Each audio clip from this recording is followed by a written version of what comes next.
This is June 3rd, 2025.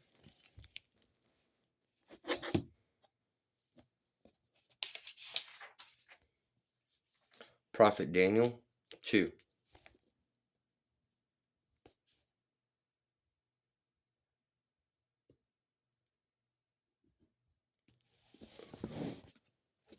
One night in the second year of his reign, Nebuchadnezzar had a terrifying nightmare and awoke trembling with fear.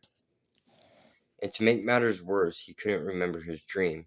He immediately called in all his magicians, incantationists, sorcerers, and astrologers and demanded that they tell him what his dream had been. "I've had a terrible nightmare," he said, as they stood before him, "and I can't remember what it was. Tell me, for I fear some tragedy awaits me." Then the astrologers, speaking in Aramaic, said to the king, "Sir, tell us the dream, and then we can tell you what it means." But the king replied, "I tell you, the dream is gone. I can't remember it. And if you won't tell me what it was and what it means, I'll have you torn limb from limb and your houses made into heaps of rubble. But I will give you many wonderful gifts and honors if you tell me what the dream was and what it means. So begin." They said again, "How can we tell you what the dream means unless you tell us what it was?" The king retorted, "I can see your trick. You're trying to stall for time until the calamity befalls me that the dream foretells. But if you don't tell me the dream, you certainly can't expect me to believe your interpretation."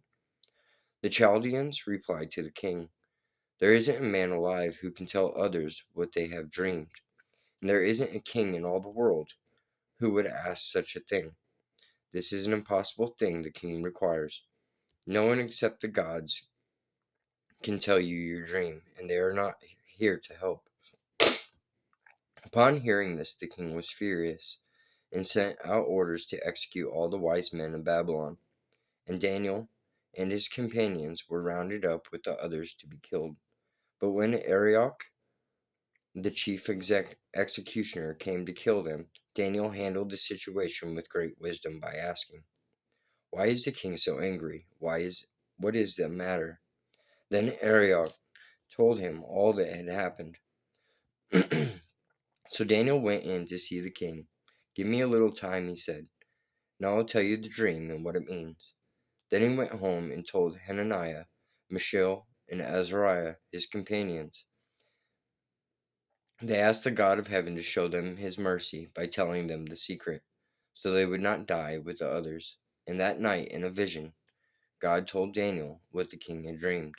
Then Daniel praised the God of heaven, saying, "Blessed be the name of God forever and ever, for he alone has all wisdom and all power. World events are under his control.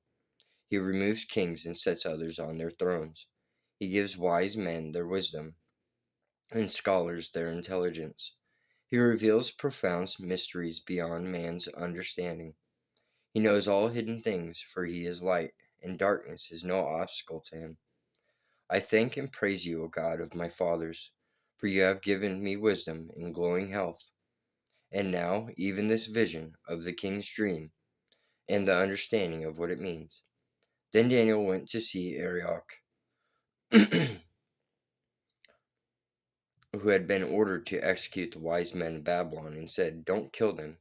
Take me to the king, and I will tell him what he wants to know." Then Arioch hurried Daniel into the king and said, "I found one of the Jewish captives who will tell you your dream." The king said to Daniel, "Is this true? Can you tell me what my dream was and what it means?" Daniel replied, "No wise man, astrologer, magician, or wizard can tell the king such things. But there is a God in heaven who reveals secrets, and he has told you in your dream what will happen in the future. This was your dream. You dreamed of coming events. He who reveals secrets was speaking to you. But remember, it's not because I am wiser than any living person that I know the secret of your dream, for God showed it to me for your benefit. O king, you saw a huge, powerful statue of a man shining brilliantly, frightening and terrible. The head of the statue was made of purest gold. Its chest and arms were of silver, its belly and thighs of brass. its legs of iron, its feet part iron and part clay. But as you watched, a rock was cut from the mountainside by supernatural means. It came hurling toward the statue and crushed the feet of iron and clay, smashing them to bits. Then the whole statue collapsed into a heap of iron, clay, brass, silver, and gold. Its pieces were crushed as small as chaff, and the wind blew them all away. But the rock that knocked the statue down became a great mountain that covered the whole earth. That was the dream. Now for its meaning. Your Majesty, you are a king over many kings, for the God of heaven has given you your kingdom, power, strength, and glory. You rule the farthest provinces, and even animals and birds are under your control, as God decreed. You are that head of gold. But after your kingdom has come to an end, another world power will arise to take your place. This empire will be inferior to yours, and after that kingdom has fallen, yet a third great power, represented by the bronze belly of the statue, will rise to rule the world. Following it, the fourth kingdom will be strong as iron, smashing, bruising, and conquering. The feet and toes you saw, part iron and part clay, show that later on this kingdom will be divided. Some parts of it will be as strong as iron, and some as weak as clay.